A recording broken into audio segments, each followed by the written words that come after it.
తొలిపలుకు ఛానల్కు స్వాగతం. నేను లాలిత్య. నేటి ముఖ్యాంశాలు చూద్దాం. వాణిజ్యం, భద్రతలో భారత్ వియత్నాం భాగస్వామ్యం మరింత బలోపేతం. మోదీ వ్యాఖ్యలు. భారత్ వియత్నాం సంబంధాలకు కొత్త దిశ. వ్యూహాత్మక భాగస్వామ్యానికి కీలక అడుగులు. అమరావతిలో పెట్టుబడుల వేగం. సీఎం చంద్రబాబు అధ్యక్షతన ఎస్ఐపిబి సమావేశం. ఏపీకి క్యారియర్ భారీ పెట్టుబడి. పరిశ్రమల రంగంలో మరో కీలక అడుగు. రైతుల ఆత్మహత్యలు ఆపాలి. బీఆర్ఎస్ 4 కీలక డిమాండ్లు. పెనుగొండ హవాలా దోపిడీ కేసు ఛేదించిన పోలీసులు. 1.20 కోట్లు స్వాధీనం. ఢిల్లీలో హీట్ వేవ్ యాక్షన్ ప్లాన్ ప్రారంభం. ప్రజల రక్షణకు ప్రత్యేక చర్యలు. కొండా సురేఖ వ్యాఖ్యలపై రాజకీయ దుమారం. క్షమాపణలు చెప్పి తీరాలంటూ డిమాండ్. తమిళనాడులో ప్రభుత్వం ఏర్పాటుకు కదలికలు. విజయ్కు గవర్నర్ ఆహ్వానం. లక్సెట్టిపేటలో రైతుల మృతి ఘటనపై ఆందోళన. జీవన్ రెడ్డి రాస్తారోకో. రిజర్వేషన్లపై కొలికపూడి వ్యాఖ్యలు. రాజకీయంగా కలకలం. కొండాయి అభివృద్ధికి కట్టుబాటు. ఉపాధి అవకాశాల పెంపుపై సీతక్క ఆదేశాలు. మమతా వ్యాఖ్యలపై గిరిరాజ్ సింగ్ స్పందన. ఎన్నికల పారదర్శకతపై ప్రశంస. ఎన్నికల సమయంలో ఉద్రిక్తతల ఆరోపణలు. బీజేపీపై పంజాబ్ మంత్రి విమర్శలు. ఈసీ నోటీసులపై కాంగ్రెస్ స్పందన. ఎంపిక చేసి టార్గెట్ చేస్తున్నారంటూ ఆరోపణలు. ఢిల్లీ నుంచి ముఖ్య సమాచారం అందుబాటులో ఉంది. ప్రధాని నరేంద్ర మోదీ భారత్ వియత్నాం సంబంధాలను ఎన్హాన్స్డ్ కాంప్రహెన్సివ్ స్ట్రాటజిక్ పార్ట్నర్షిప్ స్థాయికి తీసుకెళ్తున్నామని ప్రకటించారు. సంస్కృతి, కనెక్టివిటీ, సామర్థ్య అభివృద్ధితో పాటు భద్రత, స్థిరత్వం, సరఫరా గొలుసుల బలోపేతంపై సహకారం మరింత పెరుగుతుందని చెప్పారు. గత 10 ఏళ్లలో 2 దేశాల మధ్య వాణిజ్యం రెట్టింపై $16 బిలియన్ చేరిందని మోదీ వెల్లడించారు. మరోవైపు వియత్నాం అధ్యక్షుడు టో లామ్ పదవి బాధ్యతలు స్వీకరించిన కొద్ది రోజులకే భారత్ పర్యటనకు రావడం ద్వైపాక్షిక సంబంధాలకు ఆయన ఇచ్చే ప్రాధాన్యాన్ని సూచిస్తుందని మోదీ పేర్కొన్నారు. ఢిల్లీలో ప్రధాని నరేంద్ర మోదీతో కలిసి నిర్వహించిన సంయుక్త మీడియా సమావేశంలో వియత్నాం అధ్యక్షుడు టో లామ్ కీలక వ్యాఖ్యలు చేశారు. భారత్ వియత్నాం మధ్య 50 ఏళ్ల దౌత్య సంబంధాలు, 10 ఏళ్ల సమగ్ర వ్యూహాత్మక భాగస్వామ్యాన్ని మరింత బలోపేతం చేయాలని నిర్ణయించుకున్నట్టు తెలిపారు. ప్రాంతీయ, అంతర్జాతీయ అంశాలపై ఇరు దేశాలు ఒకే దృక్పథంతో చర్చించినట్టు తెలిపారు. పరస్పర సహకారాన్ని విస్తరించేందుకు అంగీకరించినట్టు వెల్లడించారు. ప్రపంచ పరిస్థితులను దృష్టిలో ఉంచుకొని వ్యూహాత్మక లక్ష్యాలను సమన్వయం చేసుకుంటూ ద్వైపాక్షిక సంబంధాలను మరింత బలోపేతం చేసే దిశగా వియత్నాం అధ్యక్షుడు స్పష్టం చేశారు. అమరావతి సచివాలయంలో ముఖ్యమంత్రి చంద్రబాబు నాయుడు అధ్యక్షతన 17వ రాష్ట్ర స్థాయి పెట్టుబడుల ప్రోత్సాహక బోర్డు సమావేశం జరిగింది. ఈ సమావేశానికి మంత్రులు కె అచ్చెన్నాయుడు, టీజీ భరత్, వి సుభాష్, సిఎస్ సాయి ప్రసాద్ సహా పలువురు ఉన్నతాధికారులు కూడా పాల్గొన్నారు. మంత్రి పయ్యావుల కేశవ్ వర్చువల్ గా పాల్గొన్నారు. ఇంధన, ఐటీ, ఫుడ్ ప్రాసెసింగ్, పరిశ్రమల రంగాలకు సంబంధించిన కీలక ప్రాజెక్టులపై విస్తృతంగా చర్చ కొనసాగింది. పెట్టుబడుల ఆమోదం, భూ కేటాయింపుల ప్రతిపాదనలపై నిర్ణయాలు తీసుకునే దిశగా బోర్డు ముందడుగు వేసింది. రాష్ట్రానికి భారీ పెట్టుబడులు ఆకర్షించడమే లక్ష్యంగా ప్రభుత్వం చర్యలు వేగవంతం చేస్తుందని చంద్రబాబు స్పష్టం చేశారు. ఆంధ్రప్రదేశ్ పారిశ్రామిక అభివృద్ధిలో మరో ముందడుగు పడింది. అమెరికాకు చెందిన ప్రముఖ ఏసీ తయారీ సంస్థ క్యారియర్ తిరుపతి జిల్లా సత్యవేడు సమీపంలోని శ్రీ సిటీలో తన కొత్త యూనిట్ను ప్రారంభించనుంది. ఈ ప్రాజెక్టుకు మంత్రి నారా లోకేష్ శంకుస్థాపన చేశారు. ఈ సందర్భంగా ఆయన మాట్లాడుతూ రాష్ట్రానికి విదేశీ పెట్టుబడులు పెరుగుతున్నాయని తెలిపారు. పరిశ్రమలకు అవసరమైన మౌలిక సదుపాయాలను వేగంగా అందిస్తున్నామని చెప్పారు. సీఎం చంద్రబాబు నాయుడు నాయకత్వంలో పెట్టుబడులను ఆకర్షించే వాతావరణం ఏర్పడిందని, అవకాశాలను సద్వినియోగం చేసుకునే సామర్థ్యం ఏపీలో ఉందని లోకేష్ విశ్వాసం వ్యక్తం చేశారు. క్యారియర్ సంస్థ రాకతో ఉద్యోగ అవకాశాలు పెరగడమే కాకుండా రాష్ట్ర ఆర్థిక వ్యవస్థకు కూడా బలమైన ఊతం లభించనుందని వారు ఆశాభావం వ్యక్తం చేశారు. బీఆర్ఎస్ నాయకుడు కేటీఆర్ రైతులకు కీలక విజ్ఞప్తి చేశారు. ఎట్టి పరిస్థితుల్లోనూ ఆత్మహత్యలకు పాల్పడవద్దని, త్వరలోనే రాజకీయ మార్పు వస్తుందని తెలిపారు. కాంగ్రెస్ పాలనలో నష్టపోయిన రైతు కుటుంబాలకు 10 లక్షల రూపాయల పరిహారం ఇవ్వాలని డిమాండ్ చేశారు. అలాగే రైతు డిక్లరేషన్లోని హామీలను వెంటనే అమలు చేయాలని కోరారు. అన్ని పంటలను పరిమితులు లేకుండా కొనుగోలు చేయాలని, రైతు బంధు, రుణమాఫీ, బోనస్, రైతు బీమా పథకాలను పూర్తి స్థాయిలో అమలు చేయాలని 4 తీర్మానాలు ప్రభుత్వానికి పంపినట్టు చెప్పారు. కాళేశ్వరం ప్రాజెక్టుపై వచ్చిన ఆరోపణలు అసత్యమని, న్యాయస్థాన తీర్పుతో అవి బయటపడ్డాయని కేటీఆర్ పేర్కొన్నారు. రైతుల సంక్షేమం కోసం ప్రభుత్వం తక్షణ చర్యలు తీసుకోవాలని ఆయన డిమాండ్ చేశారు. పెనుకొండలో జరిగిన హవాలా దోపిడీ కేసును పోలీసులు విజయవంతంగా ఛేదించారు. ఈ ఘటనలో 1.20 కోట్ల నగదును స్వాధీనం చేసుకున్నారు. దోపిడీకి పాల్పడిన 7 నిందితులను అరెస్ట్ చేయగా 3 కార్లను పోలీసులు సీజ్ చేశారు. హవాలా డబ్బు తీసుకెళ్తున్న వాహనాన్ని వెంబడించి ఈ దోపిడీ జరిగినట్టు విచారణలో వెల్లడైంది. ఈ కేసులో వివరాలను పుట్టపర్తి ఎస్పీ సతీష్ కుమార్ మీడియాకు వెల్లడించారు. సంఘటనపై మరింత దర్యాప్తు కొనసాగుతుందని పోలీసులు స్పష్టం చేశారు.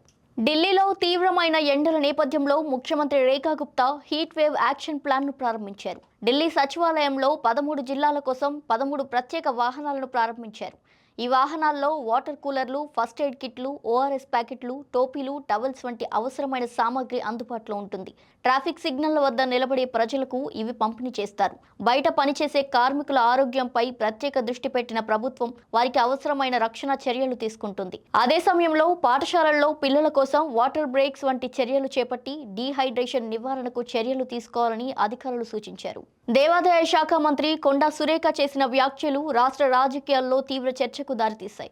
జై శ్రీరామ్ నినాదాన్ని పోల్చుతూ చేసిన వ్యాఖ్యలు కోట్లాది హిందువుల మనోభావాలను దెబ్బతీశాయనే విమర్శలు వెల్లువెత్తుతున్నాయి. హిందూ దేవతల పట్ల అవమానకర ధోరణి కనబరిచారంటూ ప్రతిపక్ష పార్టీలు ఆగ్రహం వ్యక్తం చేస్తున్నాయి. పవిత్రమైన దేవాదాయ శాఖ బాధ్యతలో ఉన్న వ్యక్తి నుంచి ఇలాంటి వ్యాఖ్యలు రావడం తగదని అభిప్రాయాలు వ్యక్తమవుతున్నాయి. ఓటు బ్యాంకు రాజకీయాల కోసమే ఈ వ్యాఖ్యలు చేశారనే ఆరోపణలు వినిపిస్తున్నాయి. మంత్రి పదవిలో కొనసాగడానికి నైతిక హక్కు లేదని, వెంటనే హిందూ సమాజానికి బేషరతుగా క్షమాపణలు చెప్పాలని డిమాండ్లు వెల్లువెత్తుతున్నాయి. ఈ వివాదంపై మంత్రి నుంచి స్పష్టమైన స్పందన రావాల్సి ఉంది. తమిళనాడులో ప్రభుత్వం ఏర్పాటుకు కీలక పరిణామం చోటు చేసుకుంది. టీవీకే అధినేత విజయ్ను రాష్ట్ర గవర్నర్ ప్రభుత్వం ఏర్పాటు కోసం ఆహ్వానించారు.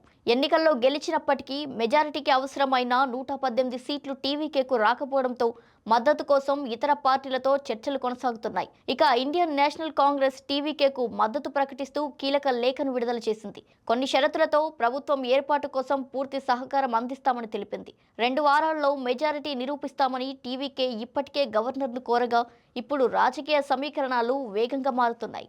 మంచిర్యాల జిల్లా లక్సెట్టిపేటలో అకాల వర్షాల నేపథ్యంలో జరిగిన రైతుల మృతి ఘటన ఉద్రిక్తతకు దారితీసింది. పంటను కాపాడుకునేందుకు వెళ్లిన 4 రైతులపై గోడ కూలి ప్రాణాలు కోల్పోయారు. బాధిత కుటుంబాలను పరామర్శించిన బీఆర్ఎస్ రాష్ట్ర ప్రధాన కార్యదర్శి జీవన్ రెడ్డి మాజీ ఎమ్మెల్యే దివాకర్ రావుతో కలిసి ఆందోళనకు దిగారు. లక్సెట్టిపేటలోని ఉత్కూరు చౌరస్తా వద్ద జాతీయ రహదారిపై రైతులతో కలిసి రాస్తారోకో నిర్వహించారు. ఈ నిరసన 4 గంటల పాటు కొనసాగింది. మృతుల కుటుంబాలకు 50 లక్షల రూపాయలు ఎక్స్గ్రేషియా ఇవ్వాలని, ఘటనకు బాధ్యులైన అధికారులపై క్రిమినల్ చర్యలు తీసుకోవాలని ఆయన డిమాండ్ చేశారు.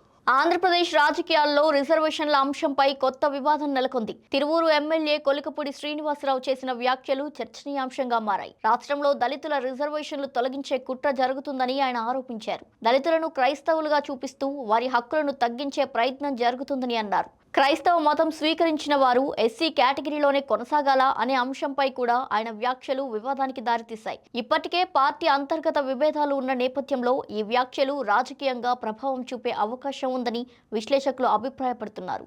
ములుగు జిల్లా కొండాయి గ్రామ అభివృద్ధికి ప్రభుత్వం పూర్తిగా కట్టుబడి ఉందని మంత్రి సీతక్క తెలిపారు. వరదల వల్ల నష్టపోయిన కుటుంబాలకు తొలి విడతగా 115 ఇందిరమ్మ ఇళ్లు మంజూరు చేసినట్టు వెల్లడించారు. 16 కోట్ల రూపాయల వ్యయంతో నిర్మిస్తున్న కొండాయి వంతెనను వర్షాకాలంలోపు పూర్తి చేయాలని అధికారులకు ఆదేశించారు. గ్రామానికి మరిన్ని నిధులు కేటాయించి అన్ని విధాల అభివృద్ధి చేస్తామని ఆమె హామీ ఇచ్చారు. ఇక ఇదే సమయంలో గ్రామీణ ఉపాధిపై ప్రత్యేక దృష్టి సారించాలని సూచించారు. ప్రస్తుతం రోజుకు సుమారు 9 లక్షల మంది ఉపాధి హామీ పనుల్లో పాల్గొంటుండగా ఈ సంఖ్యను 15 లక్షలకు పెంచాలని అధికారులకు స్పష్టం చేశారు.